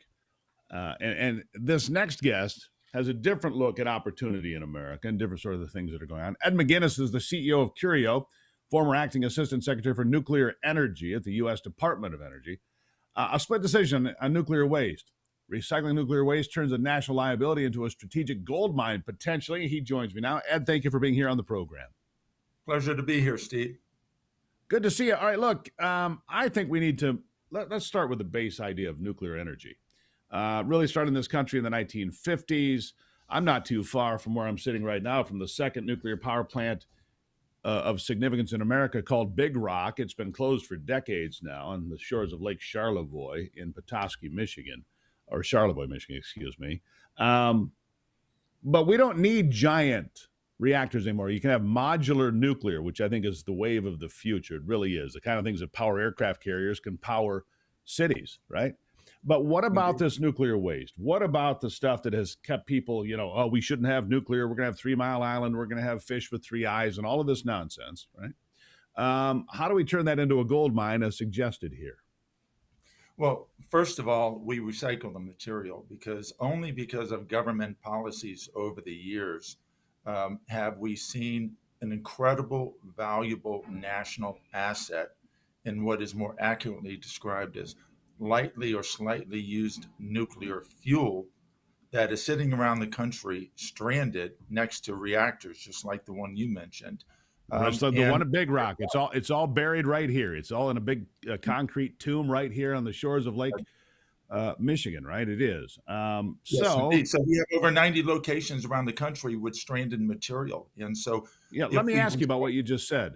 You just said slightly or lightly used. Why is it slightly or lightly used? Why isn't it completely used? Because nuclear fuel, when it runs in a reactor in the U.S., typically runs for about 5 years. When it's pulled out, you've only used about 4% of the energy value. France, Russia, China, they know. So they recycle the material, repurpose it for new fuel, and also extract the other valuable products that are created during that fissioning process. There's enough energy value remaining, Steve, in this so-called waste, only because it's designated by government policy as waste, to meet U.S. electricity needs for the next 150 years. Those are scientists from national labs saying that, not me. Let me understand this. We're going to dumb it down for me and the listeners just a little bit, Ed. The energy that's sitting in the tomb here at Big Rock for the last several decades, that fuel is still valuable for a modular nuclear reactor or other nuclear reactors to power the future. That's what you're telling me. Absolutely. We have an agreement actually with 9 different U.S. nuclear utilities precisely to recycle the used nuclear fuel slightly that's sitting around the pads next to reactors and closed reactors like yours, and then recycle it, repurpose it for new fuel, not only in the new advanced small modular reactors, but the current reactors. Another thing that people don't realize, though, Steve, is that there are a lot of highly valuable elements, isotopes, and even precious metals that are generated during that 5-year fissioning process. The most expensive metal in the world is rhodium, and there are large quantities of rhodium in our so-called nuclear waste, ready to be mined, ready to be recycled. My company is going to do that. Thanks to the president. He has absolutely taken historic steps with 4 different executive orders on nuclear to really usher in a completely new era, a golden era for nuclear in a way we haven't seen in my lifetime. All right, so how do you combat the lies about nuclear energy? How do you because let's be honest, there's a tremendous amount of mythology out there that talks about nuclear waste, and like I said, 3-eyed fish, and if you had an earthquake, the whole world, and none of that's true. I think biological elements are far more dangerous than nuclear elements. That's me from the reading I have done. How can you do this safely to assuage the public that it's okay to move the nuclear fuel from Big Rock to wherever your facility might be for reuse, rededication, recycling? How do you make everybody feel okay about it after all the years of propaganda they've been fed? First of all, talking directly common sense ways, engaging with the states and communities early on, and explaining the value proposition. We're engaging with states around the country now, considering where we're going to build one or more of our advanced nuclear recycling facilities. And when they hear the value proposition, they hear that we actually know how to recycle it and reduce the original high level radioactive material to about 3 to 4%, and we know how to dispose of it. That's a different story. Yes, we're always going to have the Homer Simpsons and the three-eyed, monsters that were supposedly created by nuclear waste. But the best way to really get past that is coming up with common sense, mutually beneficial ways to use nuclear energy. So we're doing that now. We're in a unique moment where we have a higher level of support by the public than I've seen in many, many decades. Over 50% may not sound like a lot in support, but that's a lot. The key, though, is for us to get our act together. And we have squandered opportunities in the past, like treating it as waste, not taking care of this material that is a highly valuable asset. And so, listen, getting out there, I was at CPAC speaking with a lot of the constituents, for example, and they got it. Right. When we explained that you don't throw away perfectly valuable material. It's like taking a Cadillac Escalade and then filling it up with gas and then throwing it away. Well, Dilbert is the way I look at alive and it, well. Ed, you're on the cutting edge here. I greatly appreciate you being here. I'm going to have you back because this was like an opening conversation. You and I need to talk more about this process, about how you save the rhodium, how you invest, how your company is going to create more energy in an efficient way and recycle the past, basically. Ed, I got to run right here, but really appreciate what you're doing. Thank you for being here. My pleasure. Thank you, Steve. There you have it. Ed McGinnis, Curio, look him up. Great company. I'll be right back.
All right, let's check in on sports now with Brock Palmbush. With a look at sports, I'm Brock Palmbush. Golf's final major of the year, the 153rd British Open Golf Championship, began early this morning at Royal Portrush in Northern Ireland. Former champ Phil Mickelson and England's Lee Westwood are among the leaders early on. Play will continue until late afternoon, U.S. time. 5 games in the WNBA last night. Winners were Atlanta, Minnesota, Seattle, New York, and Las Vegas. No games in Major League Baseball yesterday. Action resumes there tomorrow as teams return from the All-Star break. At the Tour de France, Jonas Abrahamsson of Norway won the 11th stage yesterday. Ben Healy of Ireland still holds the yellow jersey overall, heading into today's 12th stage. And former Super Bowl MVP Von Miller signed a 1-year deal with the Washington Commanders. The 8-time Pro Bowler was the MVP of Super Bowl 50 10 years ago. That's a look at sports. Back to you, Steve. All right, Brock, thank you for that. There's just so much going on. I think the biggest news of the day, though, still, in case you're just joining us and you missed the top of the program today, Donald Trump, the president, talking to John Solomon on Just the News, No Noise on Real America's Voice network yesterday, said that he supports and embraces the idea of a special prosecutor to look into the weaponization of the Department of Justice and to the Jeffrey Epstein situation, whatever that may be. Supports a special prosecutor. I think that's big. If the president says, yeah, special prosecutor, I have nothing to hide, do whatever you want to do. And you have the right people in there looking around, but you find out about Comey and Clapper and Brennan and the former President Barack Obama, what he was up to in all of this, and Hillary Clinton's games with the Steele dossier, Operation Crossfire Hurricane, all of those things. Incredibly important. And the Epstein noise, settle it once for all. I said from the beginning, have Kash Patel come in from the FBI. Fix this. Do a deep dive. This is better. And the president embraces it. This is better. Take a break. It's the Steve Gruber Show.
All right, let's light the fuse on another big hour here of the Steve Gruber Show. Glad to have you along for the conversation. Fighting for you from the foxhole of freedom every single day. Today I'm in the Northern Compound. We've got a foxhole here for you as well. So much to cover here today. Let's get right to it. Three big things you need to know this hour. Number one, Donald Trump has embraced a special prosecutor for the weaponization of the Department of Justice. And yes, Jeffrey Epstein as well. He says, let's have a special prosecutor. I think it's a great idea. Number two, the Michigan Supreme Court has sided with lakeside locals and not Airbnb renters and landlords. Yeah, we'll talk about that. And number three, another mega site meltdown. Bad week for Governor Whitmer. Bad week for Governor Whitmer. This comes to me from my good friends at Michigan News Source. That is my news company. Michigan News Source. My news company writes this. It's been a bad week for Governor Gretchen Whitmer and the Michigan Economic Development Corporation, MEDC. As scandalous allegations swirl around Whitmer, a Democrat donor, and the MEDC, a pet project the administration has pushed in Genesee County is now kaput. Boop, gone. A semiconductor project involving SanDisk Corporation in Mundy Township is not moving forward there or anywhere else in the U.S. Wonder how much money we spent on this one. Their board came to this decision amid national economic turmoil, which is at risk of worsening amid threats of even higher tariffs, said Whitmer in a statement to media outlets. Michigan's Mundy Township site was the company's preferred destination to build their massive facility. State Representative Jasper Martis, who represents constituents near the mega site location, blamed Donald Trump, of course. Trump killed the future for my community, he said. But Michigan House Speaker Matt Hall set the record straight. President Trump's bold leadership is making it easier and more attractive than ever to create jobs in America. We simply need state leaders who are focused on making sure Michigan is the best possible place to build and grow, he said. Trump has been working on bringing American-made products back to the states by implementing tough tariffs on foreign goods. This development, another blow to the Whitmer administration because she spent much of her second term using taxpayer dollars to incentivize Chinese companies to set up shop in Michigan, Goshen in Big Rapids, Cattle in Marshall.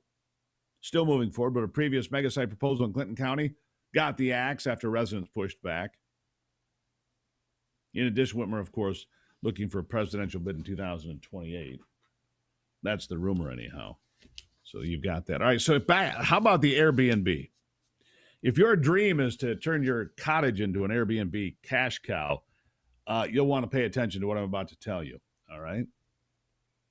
Dateline Berrien County, also from Michigan News Source. Love those folks. The Michigan Supreme Court just gave short-term rental owners a reality check by deciding absolutely nothing. Nothing. 3-3, deadlock. They left a lower court ruling in place. So the justices, in effect, upheld a ban on short-term rentals in a 9-home Lake Michigan subdivision. The message, be careful what you wish for because you might not get that Airbnb wish. According to legalnews.com, the drama unfolded in Swift Estates, a cozy enclave of Berrien County.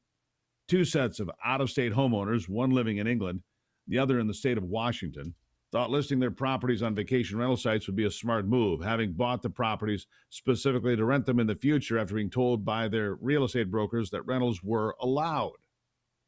Well, they were, but they're not now. Their neighbors, unimpressed by the steady stream of 55 renters between 2012 and 2020 and their party habits, pointed to a 1977 covenant that said the homes were meant for single-family residence purposes. That's what the covenant says. So you read your covenants, right? Know what the place says. According to the lawsuit, specific concerns included large group parties, increased congestion in the neighborhood, use of the community tennis court, private beach, and everything else, renters cutting through and trespassing on residents' properties, renters urinating and leaving trash on the beach. Yeah, if you have nasty renters, not good.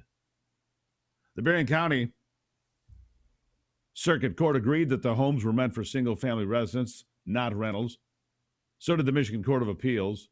And the state Supreme Court, they were split right down the middle. Justice Noah Hood didn't participate, so the tie meant the appellate ruling will stand. Justice Elizabeth Welch, joined by Richard Bernstein and Brian Zara, said the renters were in violation of the covenant. Justice Kimberly Thomas, backed by Chief Justice Kavanaugh and Justice Kira Harris Bolden, dissented, arguing the covenant was too vague, an interpretation that favors the property owners. This appears to be in opposition of the non-vague language of the covenant in Article 4 that says, no lot shall be used for other than single-family residence purposes. Single family is defined as any dwelling structure on a lot intended for the shelter and housing of a single family. So the takeaway for Michigan's would-be vacation rental moguls, check your neighborhood covenants before you stock up on mini shampoo bottles. Nice line. If the rules say single family only, don't assume that means single family per night. Yeah. So restrictive covenants. They won here, but there's no precedent set here. 3-3, no precedent. I wonder why the other guy didn't vote. I'm not sure why the other guy didn't vote. All right.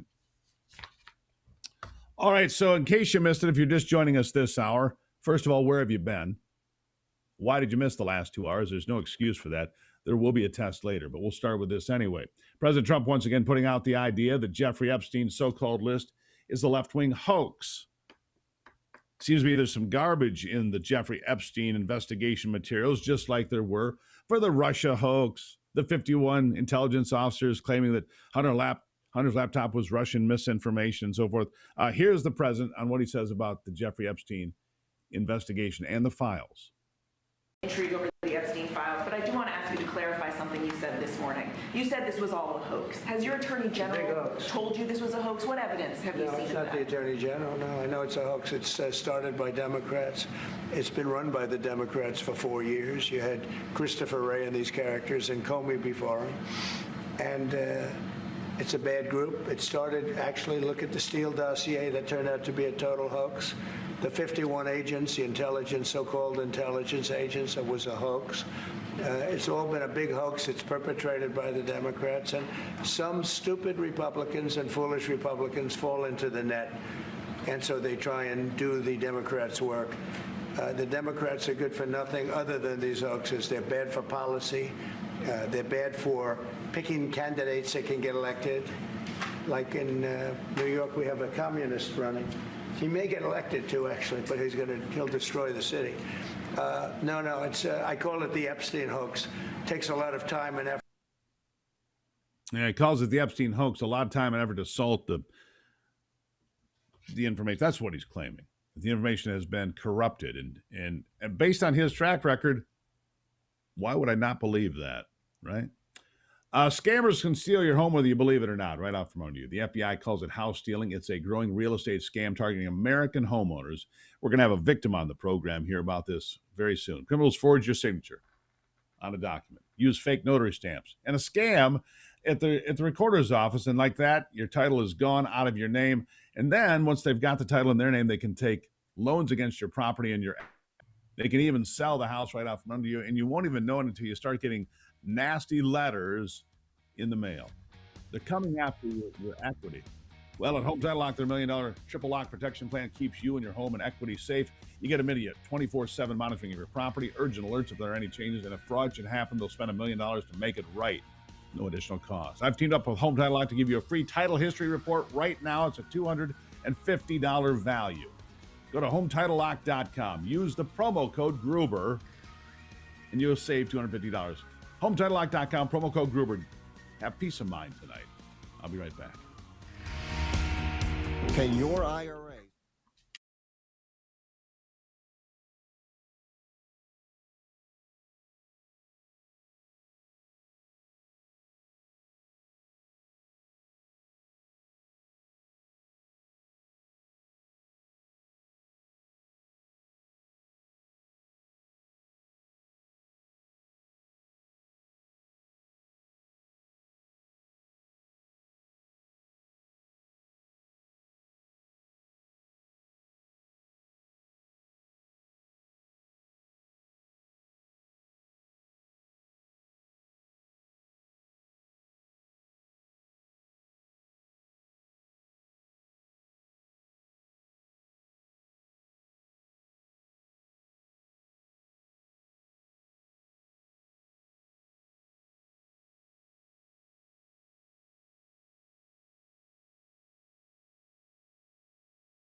All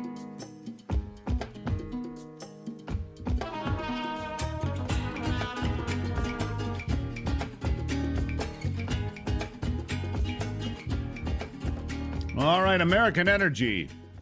We just signed a deal here recently to send LNG, liquefied natural gas, to Germany. That'll be a huge deal for the United States producers of natural gas. Just a couple of days ago, Donald Trump was at Carnegie Mellon University in Pittsburgh because $90 billion is being dumped into the Commonwealth of Pennsylvania. I mean, this is huge for the state of Pennsylvania. Senator McCormick, freshman senator, said this is what I campaigned on. $90 billion for energy and high tech. I mean, it's just remarkable. Building an AI hub, lots of energy, lots going on. Scott Angel is the founder of USA Energy Workers and the former director of the U.S. Bureau of Safety and Environmental Enforcement. He joins me now to talk about this, plus U.S.-China trade, offshore minerals, and a whole lot more. So glad to have you here, Scott. Let's talk about this Pennsylvania deal just for a moment. I mean, this is a remarkable amount of investment. $90 billion could be worth actually more when it's all said and done. This is a huge development, isn't it? Well, this is what happens, Steve, and good morning, and a special shout out to all our friends in Michigan. It's great to be sharing a cup of coffee with you over the phone this morning from the Gulf Coast. But absolutely what you're talking about in Pennsylvania is it starts with the recognition, right, that energy is this amazing thing that helps our economy, creates jobs, gives us advantages across the world.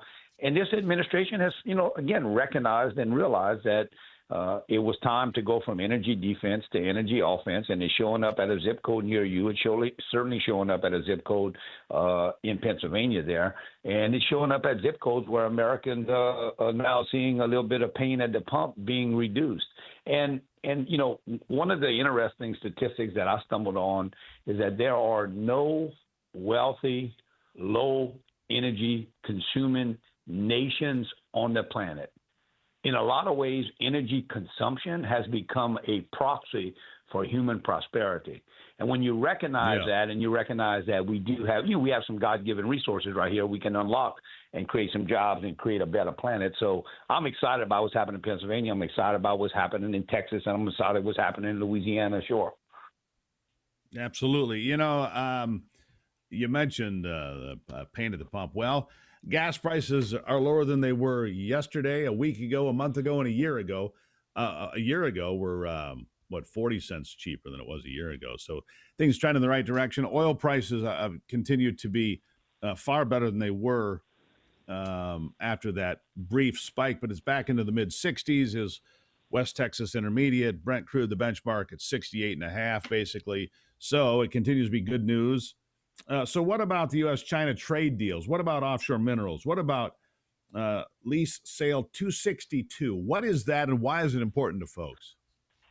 Well, and thank you for the opportunity to address lease sale 262. So for now, over a half a century in America, production from the Gulf of America, previously the Gulf of Mexico, has been a substantial part of the American energy portfolio between 14 different presidents of different parties, all recognizing that these God-given resources owned by the people of America were important to help produce energy to fuel our country.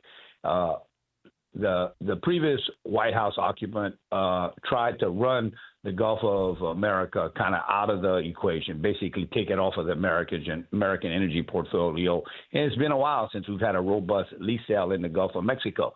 And so the announcement that lease sale 262 has been approved, and we're going to have that lease sale in later this year, clearly sends a signal. It sends a signal that we open for business, that we understand energy is important for a modern economy. And when one takes a look at the environmental metrics of the low carbon intensity production in the Gulf of America, the Gulf of America has the second lowest carbon intensity production on the planet.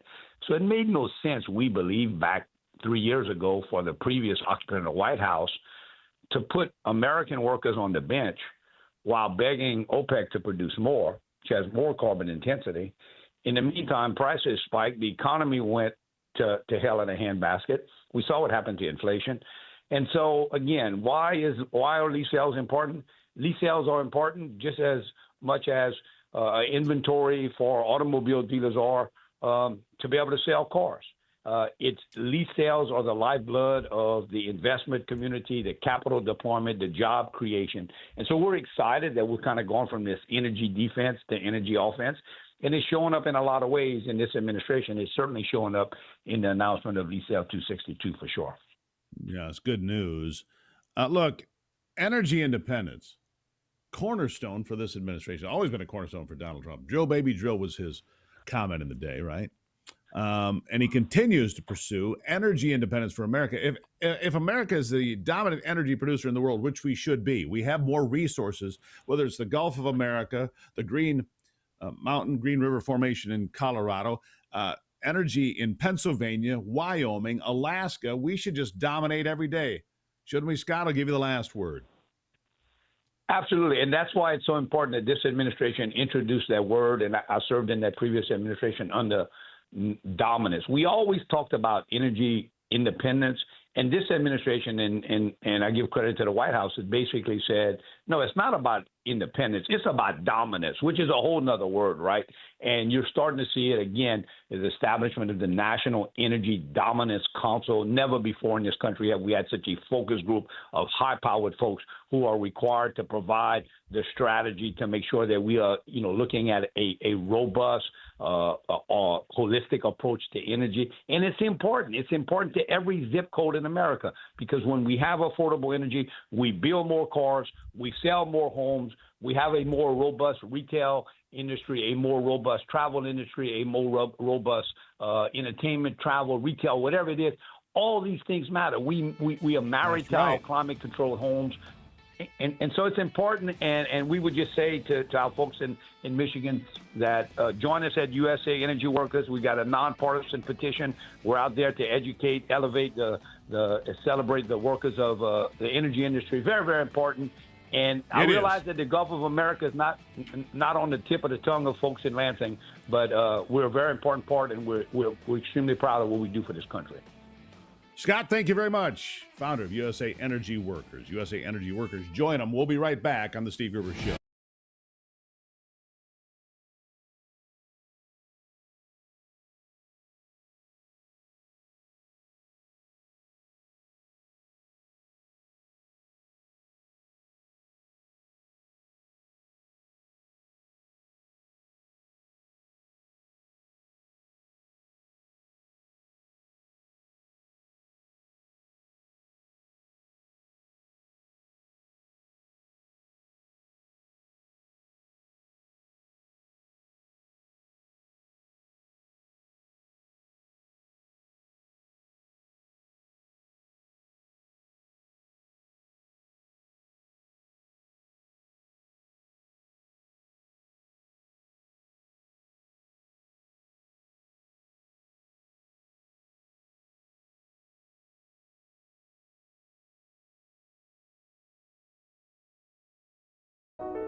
All right, so you've heard me go on at length about the failures of my internet service at the main office, and I'm not going to give up on that. These monopolies of these companies that have subpar service, and that's the way I feel. Subpar service is the way I feel about WOW, and that's my opinion,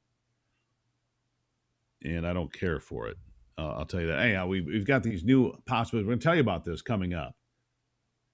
We've got some guys we talked to yesterday, Ivy and I did, that we think can solve this problem, that can give us fiber quality because of point-to-point wireless transmission of internet, right? And people say, well, you could use Starlink. Maybe we could, maybe we couldn't. Because we broadcast radio and television, it's not that easy. We have to have upload speeds to accommodate the bandwidth for video service like you're seeing here on YouTube or X or Facebook, wherever you may be watching at the moment. And of course, on the radio it takes less bandwidth, much easier. So, but this is the new world. Everything comes with video now, right?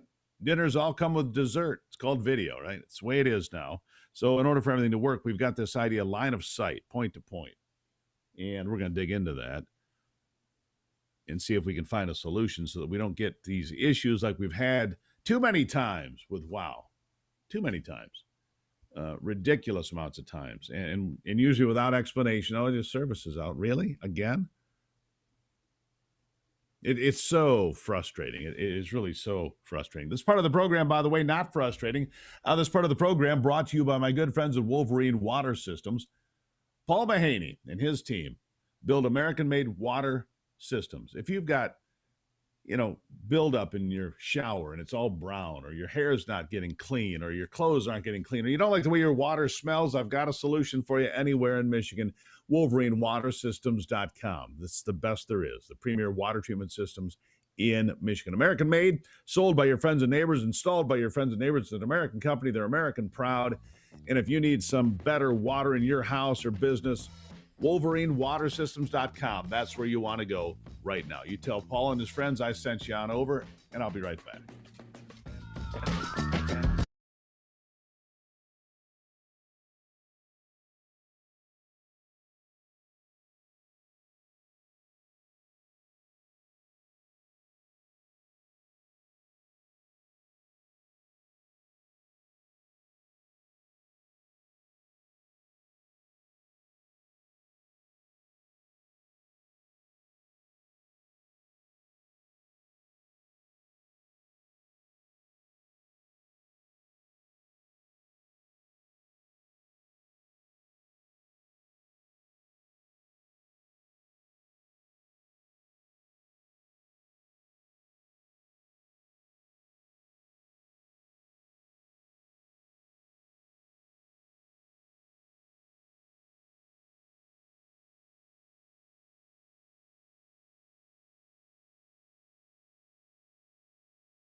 All right, so I was just watching the most fear-mongering video I've seen in quite some time. Comes to me courtesy of Senator Jeff Merkley I think he's from Oregon. I'm not really quite sure. Don't really care. I think that's where he's from.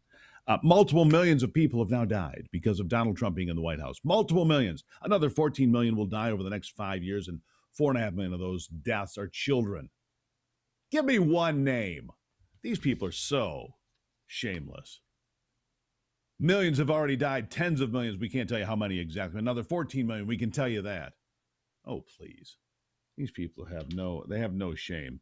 My next guest does, he's a good man. Congressman Tom Barrett. He represents me in Congress from Michigan 7. Tom, welcome back to the program. Steve, thank you so much for having me. I really appreciate it, and appreciate your work as well, educating folks, because this is important work. We appreciate you doing it. It is.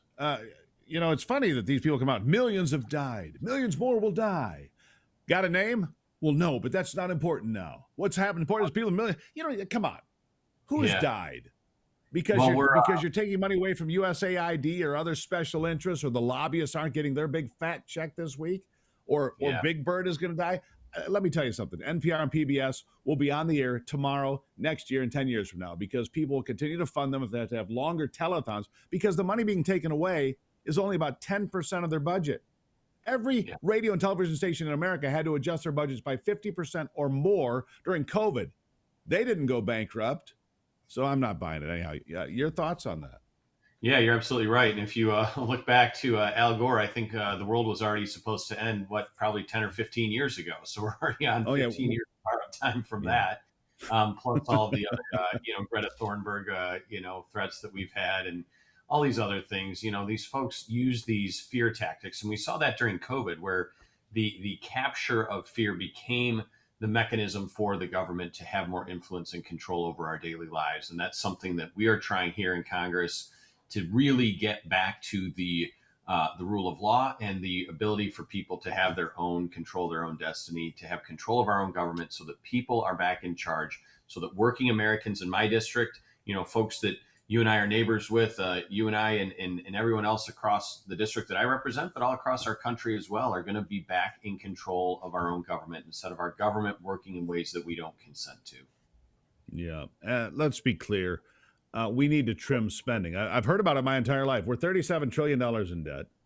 Somehow we were also told that the tariffs were going to destroy the world. And yet we had a $27 billion surplus. First time in years. That happened last month.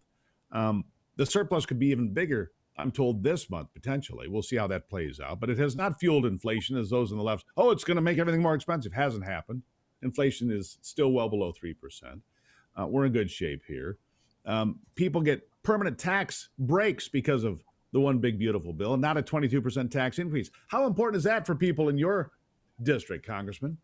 It's absolutely critical, right? This is the largest tax cut for working families that we've ever seen. And it's also the largest cost savings we've ever seen as we look at total dollars in this entire bill. It's, the things that I'm most excited about, of course, are the continuation of the tax relief that families, especially working families, will receive, but then the new additional enhanced benefits for families that are directly targeted for those that are working hard, and Americans that are going to work every single day, putting themselves and putting our economy forward. We're extending the child tax credit and growing that for families so that it makes life more affordable for families. And we're also having no tax on tips and no tax on overtime. So those that work the hardest are going to enjoy the benefits of this the most. And that's something that really shows our commitment to working Americans, and the Democrats slamming the door in their face and looking to instead raise their taxes by 20 or 25% if this bill did not go into effect. We would have a wide open border, because this was the largest investment in border security that we've ever seen. And it's also a continuation of tax relief for working families. It's something that we needed to do. And Democrats talk a big game about supporting working families, and then when the chips are down, they slam the door in the face of these folks. And it's something that we have to be more vocal about. Let me say something about that border security. Okay, so this just happened. But before this bill even passed, the lowest number of border crossings ever recorded, as we started taking a look at this, only about 25,000 came across last month. That's less than 1,000 a day. 0 released into the country for the second month in a row. 0, 2 months in a row. The border has been secured to a point that we've never seen before. And you have Border Patrol and ICE agents going around the country cleaning out. I mean, you've got Democrats trying to tell me, well, they're taking away ag workers. Yeah, they're growing dope in California, and you've got minors out there working illegally. Well, child labor is legal. It's not in a marijuana farm. It's strictly prohibited to have anyone under 18 working in those facilities at all. And yet the Democrats lie about it every day, Tom. It's remarkable. Yeah. Yeah. And the president really has stepped up. This was a major campaign commitment that he made, that people knowingly voted for President Trump and for a Republican majority in Congress, in the House and in the Senate, to support that effort of securing our border. I think the best line that the president used in his State of the Union address a couple of months ago, when he was saying that the Democrats said last year that Republicans were playing political games about securing the border and they needed new legislation. He's like, you didn't need a new law, you needed a new president. And he absolutely proved that point. February, his first full month in office, showed the largest decline in border crossings ever. And then in March, April, May, and June, we've seen a continuation of that. Now, the One Big Beautiful Bill continues that effort, because the president is going to would have run out of funding for border enforcement had we not acted to pass the bill. And it also makes permanent infrastructural investments into the border wall, so that the next administration and the one following and after that and on cannot undo this effect of securing our border, because it is so important for national sovereignty, for security, for fentanyl, for trafficking, for all of the things that you mentioned that make it so critical. And Americans realize that. Large majorities of Americans support not only securing our border, but also removing those that are in the country illegally and removing them back to their country of origin. Yeah. All right. I'd be remiss if I didn't ask you about this. And that is the whole Epstein dust up, it or not. But John Solomon last night asked the president about this, and the president said he is all for a special prosecutor in the Epstein case and the DOJ. He's open to it completely. That should, if it does that, I think it's the right move. It's what I've been suggesting. I said, let Kash Patel lead the way. I think a special prosecutor is a better way to go. I don't know what the truth is about the Epstein materials, if it's been adulterated, but I believe probably it has, like everything else. Your thoughts on that? Yeah, I think, so yesterday I co-sponsored a resolution that would force the release of the Epstein files, whether we do it through a congressional action, whether we do it through a special prosecutor. For me, I support the full release of the files, because there are just far too many questions about this and nothing adds up and the answers don't make sense. So I think there's probably, over the number of years that these files have been in government possession, they probably have been adulterated, to your point, but that shouldn't stop the release of those records that we have in the attempt to reconstruct whatever records were there from the origination. So I fully support the full release. I signed on to a measure yesterday to force that.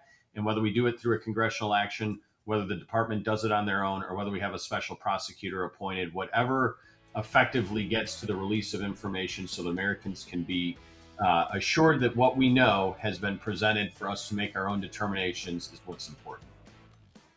100%. All right, got to leave it right there. Tom Barrett, good man. He's my representative. He's my guy in Congress. Tom, thank you as always. Steve, thank you so much for having me on. Really appreciate it. We appreciate you. All right, we'll talk soon. Back after this.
All right, diving right back into it now, as we do, of course, and bringing along the most talented member of the team, Ivy, of course, to bring it's like dessert for the program every day. You put a big old cherry on top. Here's Ivy. Ivy, good morning. How are you?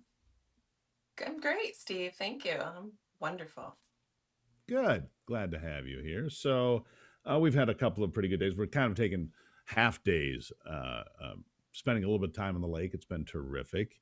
Got out and everybody was surfing yesterday. Well, I don't surf, but I drive the boat. But it's pretty nice. Northern Michigan cannot be beat this time of year, can it? No, I mean, actually, Steve, you attempted one time. I was not there, but I heard you did pretty well. So I maybe got you up. shouldn't give up on it yet. Yeah, I got up. Maybe. Anyhow, what is on your mind today?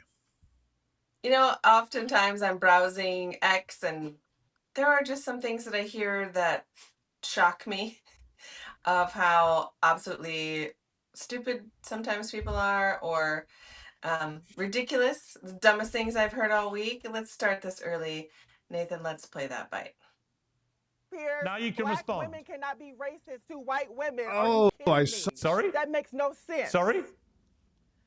Black women cannot be racist to white women. Do you not understand that? Oh, yes, they can. You don't have the intellectual they capacity can. to understand that. Oh, yes, they That's can. Very much and you've been impossible. racist to me. That's very much You've impossible. been racist to me, a white man, by saying I'm a race baiter.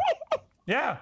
How am I racist to you? I'm black. I can't be racist to you. You call me a race baiter with no evidence. To me. When have I been a race baiter? You can be racist to me. When have I been a race baiter? But I'm a powerhouse. Tell me when I've been a race baiter. I'm a powerhouse.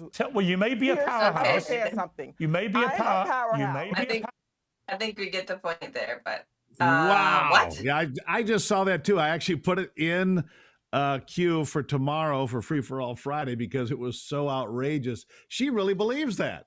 And too often you hear these, I can't be racist, I'm black. What are you talking about? Anybody can be racist towards another race. It is so hard to swallow that nonsense. But yeah, Piers Morgan doing everything he could to contain himself there. What a remarkable Well, thing. it's like right? how the logic is black women can't be racist to white women. So then how can white There's women no be logic racist there. to black women? Right. How can one be accurate and the other not be accurate? Can't. Anyway, there's no logic. It just seems there. absolutely nuts. What'd you say? Yeah, I said it could be it's just ridiculous. It is. It's and I actually think I'm not sure that guest is a she. I think it's a he. funny I you actually mentioned think that. so because she was there as like a transgender person. But anyhow, that besides the point. I just think it's ridiculous. But I do have a question. I saw Ken Paxton is launching a probe into 100 possible non-citizens who allegedly voted illegally in the elections in Texas. Yeah. And then I saw this other story about a Louisiana police chief federally indicted for visa fraud to help illegal immigrants remain in the United States. So here's the thing. There is a process for people to come here legally. There is a process for people to obtain work visas. Why is it that a lot of folks are so wrapped up and let's just give them, circumvent the process? Why can't we just put them through the process? Why don't you just go through the process? I don't understand. Is there a good reason for this? I mean, why is this so difficult? Look, I think the biggest, you touched on something here that I think is the biggest story that nobody is talking about. And I keep going back to August 2020 at O'Hare International Airport, where 20,000 licenses, fake American driver's licenses were coming in from China, manufactured with actual addresses and actual people and actual pictures so they could harvest mail-in ballots. As you know, Ivy, I've said from day one, I never thought it was about the voting machines. I always thought it was about the mass mail-in ballots. No command and control, no quality control, no oversight, none of that. And I still think that the illegal aliens that are in this country from China and elsewhere getting driver's licenses manufactured in China so they could vote all over this country. I think that was the biggest scandal of 2020. I think it's how Joe Biden got 81 million votes. I don't think there's any way around it. Go ahead. You hit on something interesting too. um, we have a friend that owns a lot of bars, and he said that it's very, very difficult to identify He a said it's real impossible. ID from a fake ID. Yeah. So and it's not In that hard fact, to obtain these things. he told us that they'll confiscate driver's licenses from kids that they think are BSing them, even if the driver's license passes muster, which all of them did. He took like 50 of them down to the local police station, big police department, put them there. They couldn't identify the fakes either. That's a problem. Right. When China's manufacturing driver's licenses that can pass muster with the local police department, and that police department, by the way, was East Lansing Police Department, and they said they look good to us. They weren't. They were all fakes, and they knew it. And everybody knew it, but you can't catch them because they're that well made. That's a big problem, isn't it? Well, it certainly is, but it brings up not only like young people trying to obtain fake IDs so they can go out drinking and partying, right? But Right. it's also this, Chinese nationals or whomever who can get these fake IDs and then vote at elections, and who is the wiser in that regard? Yeah. But that is an interesting point. The other thing too, if we remember, we talked about this a few months ago, where that Secretary of State office in Florida who issued a ton of licenses for truck drivers. Remember that? Yep. So all of those truck drivers that are now on the road who actually haven't been gone through the process of Right. And how many times being we have to able hear to about actually drive these big trucks right are because now they've not driving actually been without any trained. experience. Exactly. Right, because I'm trying to tell what classification is, but driver's licenses have different classifications to drive different vehicles, right? Including truck drivers, you have to have special training, and if you're getting fake licenses, it's just bad. You're exactly right. Ivy, thank you. Good conversation. Love you. Thank you. Bye-bye. All right. We'll be right back.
All right, the big news today, of course, is the spending cuts have been pushed through by the president, almost just shy of $10 billion.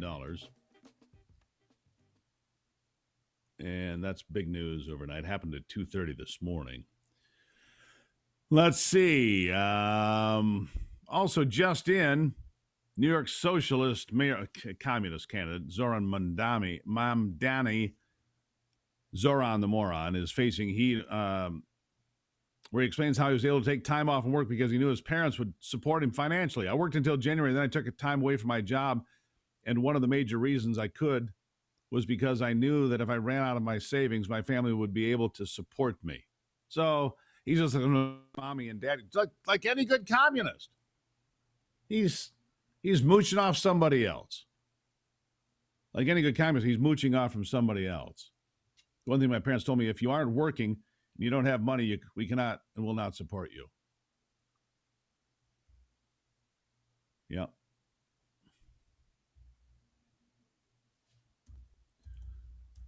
Let's see here. So Mamdani's going to live off mommy and daddy, and that's the way that is. Doesn't surprise me at all.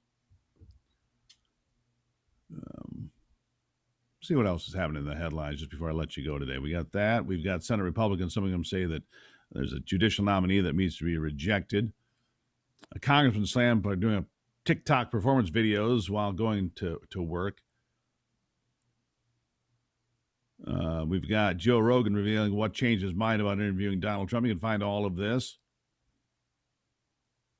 A lot of stuff going on.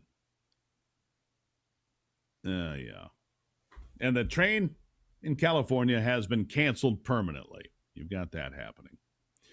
All right. We'll leave it there for today. We got Free Speech, Free for All Friday tomorrow. Your thoughts coming in. Your thoughts coming in tomorrow. Free Speech, Free for All Friday. Here's my Facebook Mobile and the Common Sense Hotline, 877-399-66.